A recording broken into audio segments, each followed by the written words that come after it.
La chronique bourse, la quotidienne Zone Bourse, Anthony Bondin.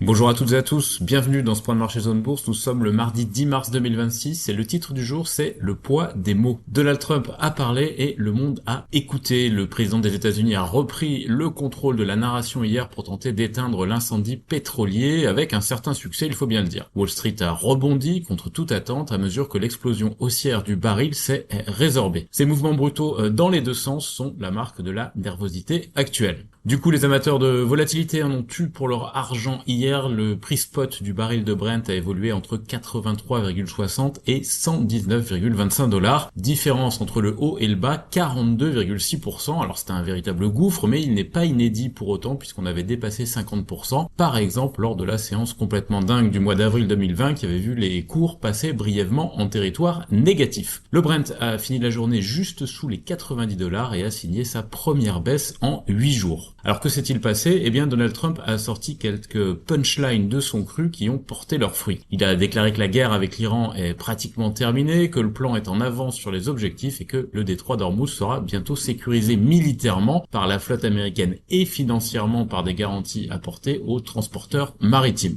Il s'est aussi employé à mettre en balance le rebond qu'il juge momentané des cours pétroliers avec la sécurité qu'apportera l'intervention en Iran aux États-Unis et au monde entier. Les promesses évidemment n'engagent que ceux qui les écoutent et en l'occurrence les financiers étaient tout oui parce qu'ils étaient à la recherche de branches auxquelles se raccrocher depuis plusieurs jours. Alors bilan des courses, 0,5% de hausse pour le Dow Jones, 0,83% pour le S&P 500 et 1,32% pour le Nasdaq 100, mais attention quand même, le rebond est un rebond prudent. Il a surtout été alimenté par les grosses technologies liées à l'intelligence artificielle, Alphabet notamment et tous les semi-conducteurs, sur le fameux sentiment de rachat à bon compte. Il faut ajouter à cela des achats défensifs comme la santé et un redressement des valeurs à gros effets de levier sur le pétrole comme les croisiéristes et les compagnies aériennes et vous aurez le tableau haussier du jour. Le secteur de l'industrie et les valeurs financières n'ont pas vraiment profité du retournement du marché, ce qui est un signe de prudence. Les déclarations de Trump sont en revanche arrivées trop tard dans la journée pour sauver l'Europe d'une troisième séance de baisse consécutive, même si les pertes finales ont été contenues par rapport à la chute constatée à l'ouverture alors que le pétrole flambait. Le Stoxx Europe 600 recule de 4,6% sur une semaine et de 6,1% en mars quand même. Le S&P 500 lui recule de 1,2% sur les deux pas de temps, ce qui montre que le conflit en Iran pèse bien plus lourd de ce côté-ci de l'Atlantique. D'abord parce que l'Europe est vulnérable énergétiquement, ensuite parce que le Moyen-Orient est loin des États-Unis. Et oui, ça peut sembler idiot dit comme ça, mais les Américains sont physiquement éloignés de ce conflit contrairement aux Européens et ça joue aussi sur le sentiment. La détente sur le pétrole a donc fait remonter les actions à Wall Street, mais ce n'est pas tout, ça a aussi réduit le rendement de la dette US. La courroie de transmission, c'est l'inflation. Si la flambée pétrolière n'est pas durable, les conversations sur les baisses de taux de la Fed vont pouvoir reprendre. Un fond de prudence domine toutefois, comme l'illustre le comportement des actifs refuges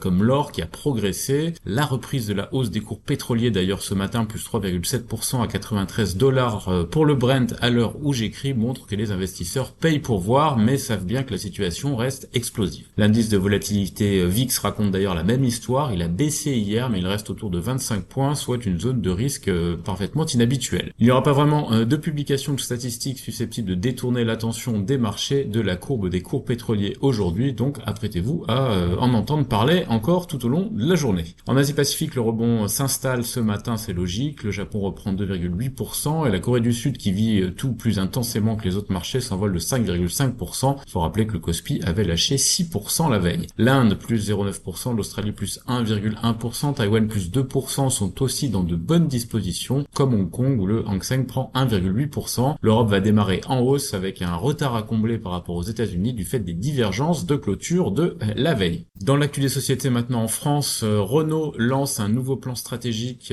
qui permettra de lancer 36 nouveaux modèles d'ici 2030 avec davantage d'électrification et un objectif de marge opérationnelle de 5 à 7% avec un free cash flow annuel supérieur ou égal à 1,5 milliard d'euros. Airbus a livré 35 appareils à 21 clients au cours du mois de février. Soprasteria est mise en cause cause en Belgique pour la dérive d'un contrat avec la police. Vallourec a été choisi pour un projet de captage de CO2 en Californie. L'OPA sur Fnac Darty à 36 € par action a été déposé par EPFR Holdco, la structure rattachée à Daniel Kretinsky. Séché Environnement vise un redressement de sa rentabilité cette année. Casino et FRH sont en négociation pour prolonger l'échéance des financements opérationnels du groupe. La FDA accorde le statut de médicament orphelin au NTZ de Genfit dans l'ACLF. Netmedia a levé 0,5 millions d'euros via une augmentation de capital et Vasiva lance une OCA de 8 millions d'euros. Ailleurs en Europe, Equity aurait mandaté une banque pour la vente potentielle de l'éditeur de logiciels SUSE pour 6 milliards de dollars selon Reuters. Rolls-Royce et PGZ ont signé un protocole d'accord pour des projets communs impliquant les systèmes de propulsion de MTU. Mercedes-Benz serait en pourparlers avec le chinois Great Wall Motor pour partager son usine en Afrique du Sud selon Bloomberg. Repsol lance un programme de rachat d'actions pouvant atteindre 350 millions d'euros. Barco va racheter Vervent Audio Holding et The Italian Sea Group dépose une plainte contre ses anciens dirigeants. Sur l'agenda des publications du jour en Europe, Volkswagen, Lindt Partners Group, Dieteren, M&G et Flughafen Zurich. En Amérique du Nord, HP Enterprise gagne 1,7% hors séance après ses résultats. Amazon a organisé une réunion technique suite à des pannes liées à l'IA selon les informations du Financial Times. Oracle affirme que son site phare d'Abilene respecte le calendrier prévu avec 200 MW déjà opérationnels. Nvidia prévoit de lancer une plateforme d'agents IA en open source selon Wired. Tous les avions de JetBlue ont été cloués au sol à la demande de la compagnie pour une raison encore inconnue. Apple produit désormais 25% de ses iPhones en Inde. Par ailleurs, le groupe reporte le lancement de son écran pour maison connectée en attendant sa nouvelle IA, croit savoir Bloomberg. Vertex, pour sa part, obtient des résultats positifs en phase 3 pour son traitement contre la néphropathie. Sur l'agenda du jour aux États-Unis et au Canada, Target, Franco-Nevada, Sunbelt ou encore BioNTech. Ailleurs dans le monde, les résultats trimestriels de CATL ont dépassé les attentes. Tencent est en vive hausse à Hong Kong après avoir annoncé le lancement de nouveaux agents IA. La Mongolie ferait pression sur Rio Tinto pour renégocier les conditions d'exploitation de la mine d'Oyu Tolgoi selon le FT. Le producteur chinois de cobalt Simoc, accusé par l'EIA de pollution de l'air et de déplacement de population en République démocratique du Congo. Fortescue